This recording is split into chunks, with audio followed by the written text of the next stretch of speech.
NFL draft is less than 24 hours away. So on the eve of the NFL draft, we decided to bring you our final mock here on the Bills Breakdown for all of Buffalo's selections. They have 10 picks in the upcoming NFL draft, and we decided to see what's going to be best for this football team moving forward over the next few seasons. So without further ado, let's dive in to the 2025 final edition of the Bills mock draft.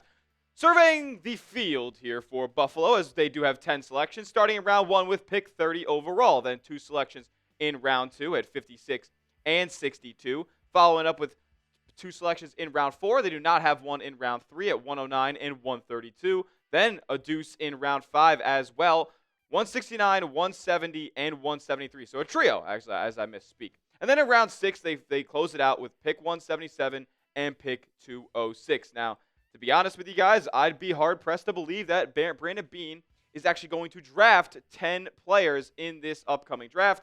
So there could be some trades on the horizon for Buffalo. Whatever Brandon Beane decides to do, I believe. And so does Josh Allen. He said, "In Beane we trust today." But if you want to send the good vibes, make sure everything goes smoothly for the Bills in Big 2025. Make sure you go down below and hit that big thumbs up icon. Like the video if you want the Bills to crush the draft in 2025 and make all electric selections.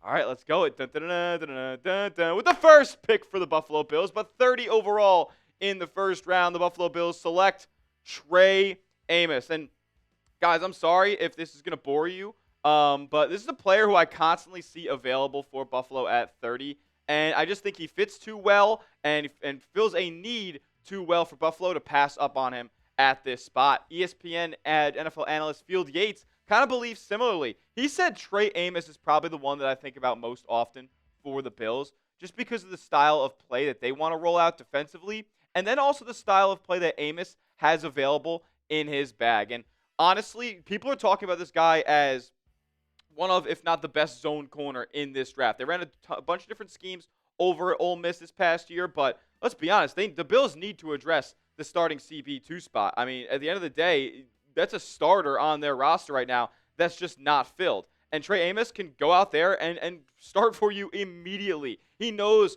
and has a nose for the football, can get his hand on it. 16 PBUs at Ole Miss last year, tie for the lead of the SEC down there, and forced 3 turnovers as well, picking off the pass 3 times. Had a lot of passer rating at 54.5, and that is exquisite in college, nearly just allowing a little bit over a 50% completion rate. Only 2 touchdowns allowed, and he played a ton of snaps. This is somebody who on Ole Miss was viewed as a leader, and that's something that I'm going to need to see for the Buffalo Bills. Somebody who's drafted in the first round needs to go on the field and be a leader, pretty quickly on in their career, because this Buffalo corner depth chart, yeah, it's great at that left side, yeah, it's great in the nickel, but there's a lot left to be desired on the right side of this defensive secondary, and the Bills need to go out there and address that spot. And Brandon Beane, what we've known about him and what he's wanted to do this offseason, it's been clear. He wants to add size and speed, and Amos gives you a good blend of that. Not going to jump off the page on either end, but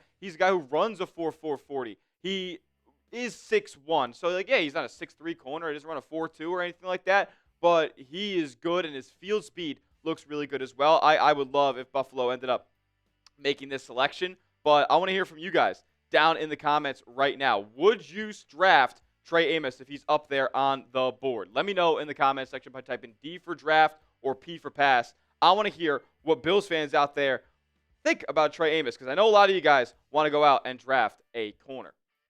Oh, the Cardinals decided to want to add extra draft capital here, and I said, you know what? We are looking to move off of some, because 10 rookies, that just ain't going to fly on the 53-man roster. So the Bills and Cardinals decided to make a trade with each other, with Buffalo moving up 9 spots in round 2 to pick 47 for 56, 132, and 177. What do you guys think of this trade? Is it too much? I'm doing this all myself on the PFF Mock Draft Simulator, so let me know if you guys think this is too much of a haul to move up 9 spots and to go select this next player for Buffalo. At pick 47, the Buffalo Bills select Tyleik Williams, defensive tackle out of the Ohio State University. And listen, to be quite honest, this is a guy who could be taken at pick 30 for Buffalo. I've seen a couple of mocks in that spot. And this is a national champion, a guy who started multiple seasons for Ohio State, and this is a guy who's, can do a little bit of the best of both worlds. A 300-pounder who can get stops in the run, had a ton of stops last year, but he also can get to the quarterback. Had 21 pressures in 2024, 2.5 sacks, and had a PBU as well. Can get his hand on the football a little bit. And, this is a player, like I said, who is getting mocked higher than where I'm getting him here at 47. That's kind of why I think Buffalo is in a good spot to trade up. And that's what a lot of people have thought about over the last couple of weeks, right? That they would not be shocked if Buffalo made an aggressive move. I think this is an aggressive move. They need to address that defensive tackle room. And, they need to go get somebody who could truly play that one-tech spot. So Williams is a player that they're getting a good value on here. Somebody who probably was going to be selected as trading with the Cardinals was right above ahead of a couple of teams who need interior defensive linemen. So I think this is a good opportunity for Buffalo to go up and select one, as they do need a starter at this spot as well. If the Bills want to run a 4-man front, then DaQuan Jones, as far as being a 17-game starter at this position, just is not it for me. So we have to go get a big body because we know how good of a pass rusher that Ed Oliver is. But at the same time, he can't be the end-all, be-all. We know how, it's kind of mediocre the Buffalo Bills' run defense has been over the last couple of seasons. So you need to address this defensive tackle room, and I think Tyler Williams is a great spot to go and do that. But I also think the Bills could double dip. With the 62nd pick in the 2025 NFL Draft, the Buffalo Bills select Tennessee defensive tackle Norman-Lott. Now, this is a kind of the yang that we're taking with Tyleik Williams' yin, right? Somebody who can get to the quarterback, but also is a primary run stopper. Norman-Lott could be the best pass rushing defensive tackle in his class. Look up some of his pass rush win rate stats. He jumps off of the page and, kind of falls a little bit low in this draft because the production just wasn't there at Tennessee last season compared to maybe some other guys. Like when you think about what he should have, could have done last season, he left a little bit on the table for some people, to kind of like. He only had 4 sacks, only 27 pressures. But, at the end of the day, he is running from that 3-tech spot, the interior of the defensive line. And you wish his production could have been a little bit better. But at the end of the day, this is I think a lot of people have the hot take. This guy could be the second best defensive tackle prospect in this entire draft. And what I'm hearing from Ryan Talbot of Syracuse.com, shout out St. Bonaventure alum, he says, look for a defensive tackle to come off the board early for Buffalo. A double dip at the position is also possible. And you know what? If you're going to double dip at the position, why not go get 2 absolute studs at that defensive tackle spot? Norman-Lott, he's a guy who I have my eye on late in round 2 for Buffalo. And who knows? They're not necessarily going to make the trade that I ended up throwing out there for them. But, hey, if they have the opportunity to select either one of these guys at defensive tackle, then I'm all over it in round 2. But say this was the instance. You only had one that you could possibly draft. Let me know who you would pick down in the comment section. Type TW for Tyleik Williams. Type ONL for Norman-Lott. I want to hear what you guys have to say about what these two Bills draft targets at the defensive tackle spot in round 2, because both of them were hosted on visits pre-draft.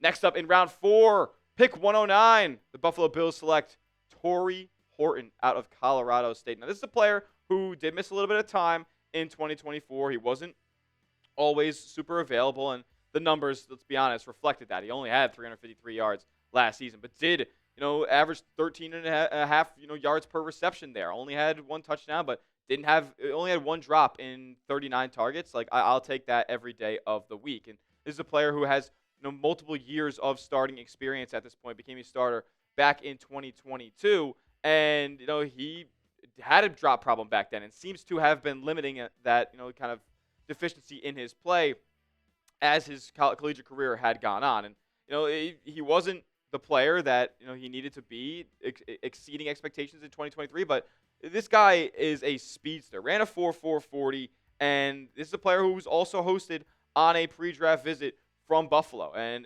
what we know about Brandon Beane is he wants to add speed to this receiver room, and this is a player who can get it done down the sideline. Is also very effective. I was looking at Dane Brugler's The Beast. He was talking about how effective he can be in deep crossing routes as well. And if Josh wants to go, cannon that thing down the field and somewhat to the middle of it, where Torrey Horton could lose defenders over the top, then I'm all over this selection here at pick 109.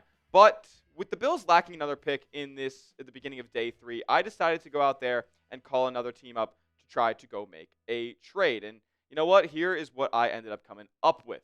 Calling up the Los Angeles Chargers, sending through 2 fifth-round picks at 169 and 173. The Bills have 3 there in that compensatory jumble to move up to pick 125 in round 4. And who did I go to 125 to go and select for Buffalo? Well, you guys might be a little bit shocked by this pick, but I decided to go running back with James Cook's uncertain future. With the pick 125 in the 2025 NFL Draft, the Buffalo Bills selected Jaden Blue, the running back out of Texas, the dual threat, big play ability type of guy. And like for what Buffalo kind of needs to add to this receiving room is maybe a little bit more of a versatile back. Somebody who can affect the game both home runs on the ground and through the air, because this is a player that can do absolutely that. In a two-headed attack in Texas this past season, he was still able to put up a serviceable 730 yards, averaged almost 5.5 yards a tote, had 8 touchdowns on the ground. But then you pull over to the receiving game where he really took a massive leap this season, having almost 400 yards through the air. 6 touchdowns. This guy out of the backfield was dominant as far as being able to excel in the screen game with the halfback wheel concepts as well. He was really, really good in. And I'm making this pick here, and Buffalo's making him a priority selection by going up and trading for him because we don't know what James Cook's future is going to hold. And James Cook kind of reminds me a little bit of Jaden Blue in a sense, but with this being a super deep running back class and then maybe, flying off the board there in round 4 with some of the actual startable options left on the board, then I decided this was a good spot to go up there and take Jaden Blue to give Buffalo another dynamic playmaker on their offense. Let's move to round 5 now, pick 170, where I selected Craig Woodson, the safety out of California, for Buffalo. And let's be honest, I don't have a ton of information on Craig Woodson. Did I watch a ton of tape this season? Probably not. But what I do know is Buffalo's safety room needs a little bit of depth. And do I think it's something that needs to be addressed right off the bat on day 1 or early on day 2? No, I think it could wait until round 5. Maybe they signed Derek Forrest this summer or the spring as well. So there's options there at safety. Cole Bishop was drafted early last season. I'm not sure Buffalo is going to make safety a huge priority early on in this draft. And then in round 6 for the final Bills selection of my mock draft with trades, I decided to go with Jake Majors out of Texas, the center, to just give Buffalo a little bit of depth on the offensive line as well.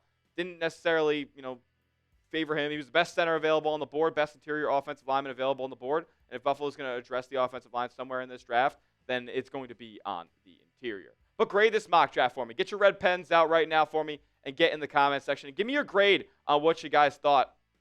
So I addressed a good bit of position of need for Buffalo, and I thought I got some blue chip prospects on this mock draft as well. Let me know what you guys think, A, B, C, D, or F, for me down below. And make sure you are subscribed to the channel because we'll be bringing you constant, nonstop Bills coverage throughout the entire 2025 NFL Draft. Whenever Buffalo makes a pick, we'll be making videos for you guys. We'll be grading them. We'll be interacting with you guys. So lock us in and make us your #1 spot for Bills content on YouTube. Hit that sub button. We'll see you guys all in the next one. And as always, let's go Bills.